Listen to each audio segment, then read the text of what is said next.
Здравейте, лодката е в средата на езерото. Сега ще демонстрираме, ще изключим дистанционното.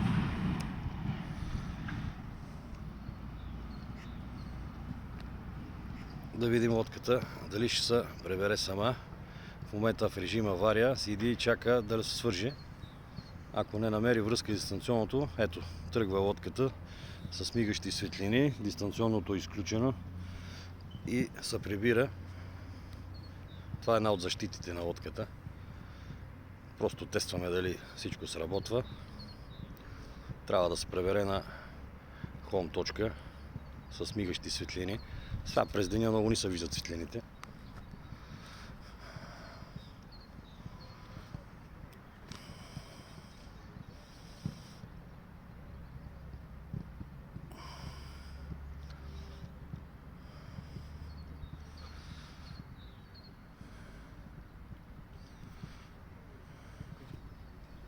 Ето, дистанционното все още е изключено.